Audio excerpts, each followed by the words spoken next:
She dropped it on me like a business memo, not a conversation. Girls' getaway, she said, keys in hand, suitcase already at the door.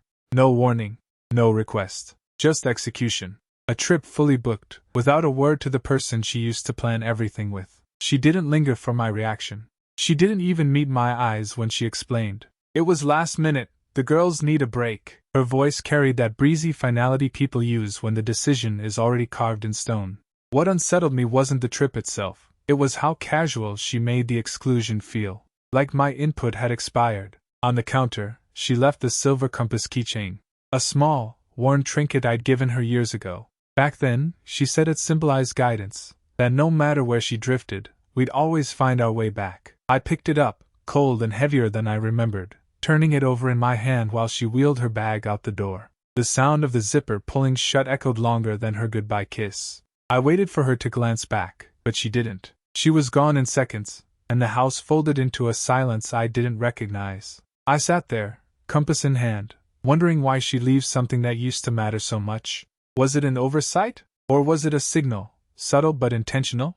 A token discarded because its meaning no longer applied? I tried brushing it off, telling myself I was being dramatic. But the thought rooted deep. This wasn't about a weekend trip, this was rehearsal. A dry run for life without me. The compass stayed in my palm, imprinting its shape into my skin as if reminding me of what I was refusing to admit. She had just shown me what the future looked like, and in that moment, holding the symbol of guidance, I realized she had already started walking a path that didn't include me. Her exit wasn't loud. No fight, no slammed door, just quiet certainty, and the faint perfume trail of someone already half gone.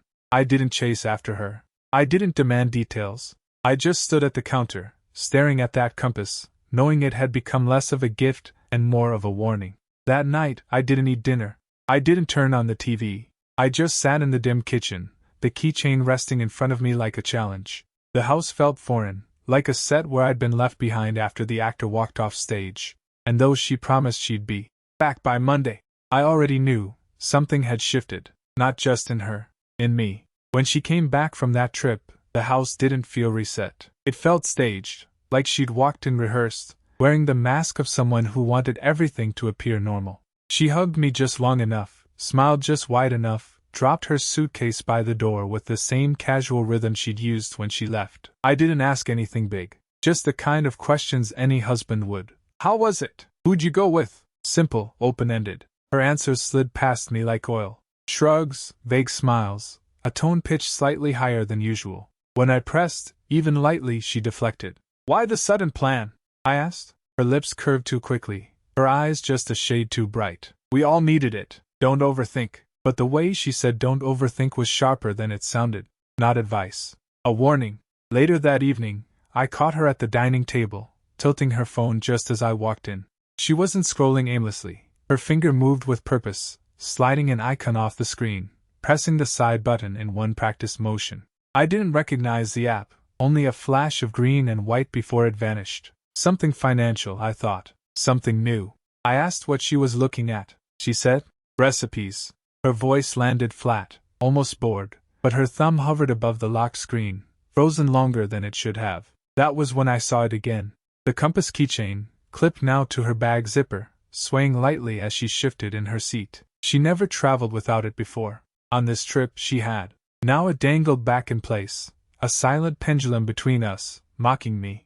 I wanted to believe it was just nerves from travel. Maybe she was tired, maybe she didn't want to rehash details. But the more she dodged small questions, the more deliberate it felt. Not tiredness, preparation. Like she had rehearsed her lines, carefully keeping them just short of suspicion. At one point I asked if the girls planned to do this kind of getaway again. She took a long sip of water before answering, her gaze fixed on the glass instead of me. Maybe. We'll see. Her tone was airy, but her free hand tightened on the strap of her bag, the compass clinking softly against the table edge. That night in bed, she scrolled her phone with the screen angled away. When I leaned closer, she locked it instantly, slid it under her pillow, and whispered a clipped, "Good night." Not affectionate, not tired, just final. Lying in the dark, I thought about the app, about how her shoulders stiffened when I asked harmless questions, about the compass swinging like it had its own message.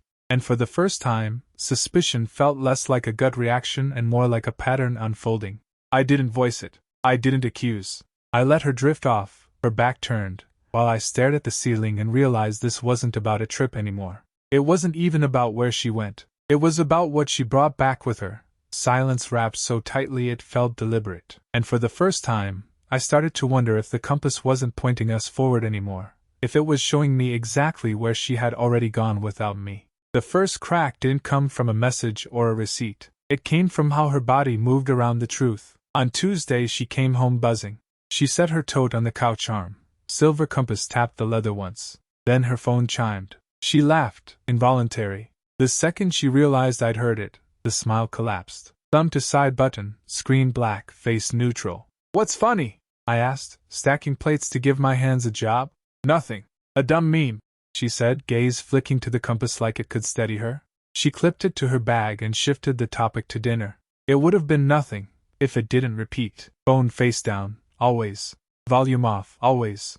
Laughter stifled fast, then a cough to cover it. Excuses that didn't match the moment. Batteries low, while the icon glowed green. Bad Wi-Fi, while a video streamed fine. Running late, when she was already home. People change rhythms. But the cadence of her change felt curated. Tiny financial signals threaded through. Twice I saw a banking verification code flare on her lock screen, the kind you get when you link accounts. She swiped it away and said she was resetting passwords. Later the shared laptop flashed. Your micro deposits are on the way. She closed the tab before I could read more. Budgeting app, she said, smiling too wide. A new ritual formed at the door. She'd pause outside, compose her face in the glass, then enter light and breezy. Questions about my day in bullet points. 2-sentence answers about hers. Ask a third question and she'd pivot. We should try that place on 9th, she'd say, already scrolling, the compass set on the coffee table like a prop. One night we watched a show. She laughed at a line that wasn't funny and glanced toward her phone as if waiting for a second audience. A notification lit. She tilted the screen away and pretended to stretch. Her timeline began to fray. She said she'd been at a coworker's place till 9, then mentioned a dessert shop that closes at 8. She claimed a team thing after lunch, then posted a mid-afternoon park photo. When I asked how the team thing went, she blinked like she'd lost a page. Oh, fine.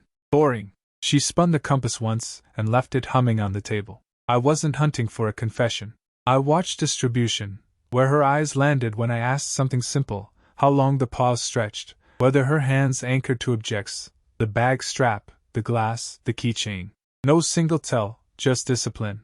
Careful without being obvious. Warm without being open. It smelled like rehearsal. Still, all of it could be defended. People joke at messages. People lock phones. People test apps and forget closing times. If I raised any of it, she'd sigh and call me sensitive. And maybe I was, finally in the right direction. Saturday, the compass sat on the coffee table, catching a stripe of light. I held it and remembered day I bought it. A roadside store, coffee, her promise. We won't get lost. Standing there, I realize you don't get lost all at once. You drift, half a step at a time, until the floor plan you memorized no longer matches the house you're in. I placed the compass down and made a decision, not a verdict, a marker. If the object that once meant guidance kept appearing whenever she changed the subject, I'd treat its presence as a bell. Not proof, not yet, but the first sound in a room that had grown too quiet to trust. It happened on a night that should have been ordinary. Rain on the windows, dishes in the sink, her voice floating from the bedroom that she was winding down. I sat at the desk, tapping through invoices, trying not to watch the clock. Around midnight, I heard the balcony door slide open. Quiet, deliberate. I moved down the hallway, barefoot, and stopped just short of the frame. She stood outside, phone glowing in her hand, body angled away from the glass as if even the dark could expose her. Her voice softened, softer than it ever was with me anymore. It wasn't what she said that froze me, it was how she said it. Gentle, melodic, almost lit from inside. She used to talk to me like that when we were still new, when every word carried weight. Now she saved that tone for someone else. She laughed, low, hushed, a sound I hadn't heard in months. Not polite laughter, not the kind she offered at work parties or with neighbors, but something private, alive. My chest tightened in a way I didn't expect, not from anger, but from recognition. That laugh used to be mine. The compass keychain dangled from her pocket, catching the thin light from the phone screen. A tiny flash every time she shifted her weight, like a metronome keeping time with the conversation I wasn't meant to hear. The object she once said would always point us back together now swung like it had already chosen a new direction. I didn't step out. I didn't interrupt. I watched. I listened without catching words, and still I understood. Posture speaks louder than dialogue. She leaned into the phone the way you lean into someone's shoulder. The way people fold when they feel safe. When she slipped back inside, she paused at the door, eyes darting toward the hall. For a second I thought she'd seen me. But she only tucked the phone deep in her pocket, and brushing the compass, and padded back to the bedroom like nothing had happened. I stayed where I was, staring at the faint condensation her breath had left on the glass. The secondary plotline clicked then, the financial shift, the new app, the passwords changed without explanation. It wasn't just secrecy for secrecy's sake. It was infrastructure. She wasn't hiding a fling. She was building an exit. I returned to the desk, pulled the ledger I'd been neglecting, and flipped through recent statements. Tiny withdrawals, all below thresholds that triggered alerts. Transfers marked, test, or miscellaneous. Individually, forgettable. Together, a pattern. A skeleton of preparation. By the time she curled into bed, back turned, phone under pillow, I wasn't wondering anymore if my suspicion was valid. I was cataloging, storing snapshots in memory. The sound of her laugh, the angle of her body, the gleam of the compass. I'd spent weeks telling myself I might be wrong. But standing in that hallway, I realized wrong wasn't even on the table anymore.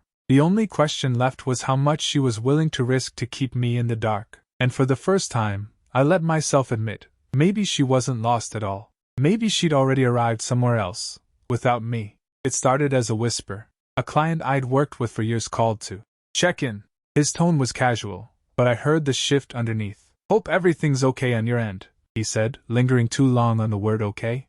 He mentioned he'd spoken to her recently. About me. The way he said it was careful, but the message was clear. She'd planted something. A seed of doubt about my focus, about my reliability. I hung up polite, but the silence after was deafening. She hadn't just drifted from me personally, she was pressing her fingers into my professional life, too. That evening, I walked into the living room and found the compass keychain on her desk. Not dangling from her bag this time, centered, deliberate, like a paperweight over a stack of notes. Her laptop screen was angled away, tabs flickering with the kind of colors I recognized, financial dashboards, messaging platforms, maybe even shared contacts. I didn't ask. I didn't need to. She looked up with that same rehearsed brightness. How was work? Her tone was featherlight, but her eyes tracked me the way a stage actor checks the audience for cues. I gave her nothing back, just a nod. The next morning, another subtle jab arrived. A colleague forwarded me an email she'd accidentally copied herself on. A harmless inquiry on the surface, but the wording was surgical. Just making sure he's keeping up with everything. Sometimes he gets a little distracted. Distracted. A single word, but heavy enough to tilt perception. I held my phone and thought of the compass. How it had once been a symbol of guidance, of trust. Now it sat on her desk while she charted a course around me, not with me. Every appearance of that object felt like punctuation. Proof that she wanted me to notice something, but only in fragments I couldn't confront without looking paranoid. I started scanning every detail. The way she left the room when I answered work calls. The way she leaned over her phone, thumbs moving quick, screen shielded. Once, I caught her smiling at a notification, then straightening her shoulders like she remembered she wasn't supposed to. That night I asked, "Did you talk to anyone from my client list?" My voice calm, neutral. Her fork froze halfway to her mouth. What? No. Why would I? Her laugh came too fast, too sharp. She waved her hand like she was brushing smoke away. You're imagining things. But the pause before her denial had already told me enough. After dinner, she left the compass on the counter again, as if it were nothing. I picked it up, turned it in my hand, and realized she wasn't guiding us anywhere. She was staking coordinates in a world where I was already being edged out. It wasn't just my marriage at risk anymore. It was the life I'd built, the reputation I carried, the work I'd invested years into. And she was playing with both, like they were pieces on the same board. The unraveling didn't come from her. It came sideways, through someone I never expected. A mutual friend, Tom, pulled me aside after a networking mixer. He looked uneasy, the kind of man who hates being in the middle of anything. Still, he cleared his throat, glanced over his shoulder, and said quietly, "I don't know what's going on between you two, but she's been talking to people who don't need to hear it." I didn't answer right away. I just let him fill the silence. She's been saying you're slipping, distracted, hard to work with, even unstable. His eyes darted away, then back. I figured you should know. Because people are repeating it. Unstable, distracted. The exact language my client had echoed days earlier. Not random gossip. Not careless slips. A narrative. I thanked him, steady and calm, though my pulse hammered. He didn't need to see that. Back home, she was at the kitchen counter, silver compass resting beside her wine glass, phone glowing with notifications. She looked up at me and smiled as if nothing were wrong, as if she wasn't actively staging the collapse of my credibility, one whispered comment at a time. "Good day?" she asked lightly. I studied the compass, the way it glinted under the pendant light, and realized what it had become. Not a symbol of guidance, but a prop. Something she left in plain sight while weaving her stories behind closed doors. Later that week, another message found me. This time from Lara, one of her closer friends. She didn't sugarcoat. "I don't know what she's trying to prove, but the things she's saying, it's not fair. She makes it sound like you're impossible to live with, that she's the one holding everything together. Impossible to live with." Another rehearsed line. Another thread in her tapestry. Each truth wasn't an outburst, it was placement. She wasn't just stepping away from me. She was staging my absence before I'd even left, building a version of me she could present to the world as the reason she strayed. I replayed Tom's face, Lara's words, the client's hesitance, and it all snapped into focus. This wasn't clumsy distance. It was strategy. Her people, our people, had become carriers of her script, and that night, when I watched her brush her teeth, humming casually, compass swinging from her pocket, I understood the depth of it. She wasn't afraid of losing me. She was afraid of losing control of the story. And she was willing to mislead anyone, friends, clients, acquaintances, to make sure I was the villain in it. That realization didn't sting. It clarified. Because if her people could expose her lies by accident, they could also unravel her performance without me saying a word. The compass tapped against the counter as she leaned past me to spit out toothpaste. A sharp, hollow sound. And in that small clang I knew she was building her narrative, but the cracks in it were no longer mine to pry open. They were hers. Confrontation came quietly, not with shouting, not with evidence slammed on the table. Just movement. I'd already made the decision days before. While she tightened her web of stories, I tightened my packing. Not dramatic, just essentials. Laptop, a few shirts, documents I couldn't replace. I didn't empty the house, I emptied myself from it. The compass keychain lay on the counter the morning I left, just as it had the first day this began. I placed it there deliberately, centered where she couldn't miss it. A relic returned to its owner, stripped of meaning. She was in the shower when I carried the small bag to the car. Steam hissed through the pipes, her voice humming under the water. Routine, unbothered, convinced she still controlled the narrative. I paused at the doorway one last time, hand brushing the frame. No note, no explanation. Nothing she could twist into her story. My absence would be its own message, louder than any confrontation. Driving away, I expected a rush of adrenaline, maybe guilt. Instead, there was only clarity. Streetlights slid across the windshield, each one pulling me further from the script she'd written for me. By noon, the calls started. First one, then another. I let them ring. She left no voicemail, maybe worried her voice would betray more than her words. Later, a text arrived. "Where are you?" I didn't answer. Evening brought another. "This isn't funny. Stop." Then, softer, "Just talk to me." The phone buzzed on the table of a rented room, unanswered. I pictured her finding the compass, picking it up, trying to decide whether it was a message or a mistake. That was the beauty of silence. It left interpretation in her hands, not mine. For years I had been pliable, giving explanations, filling gaps, softening edges. But now I was gone, and all she had was the object she once said would keep us from losing our way. Except now it was proof I had chosen mine. I didn't vanish out of anger. I vanished because she had already erased me from her version of the story. I was simply finishing the edit, and as I turned the phone face down, letting it buzz against the wood, I felt the weight lift, not of her lies, but of my need to disprove them. The silence was no longer her weapon. It was mine.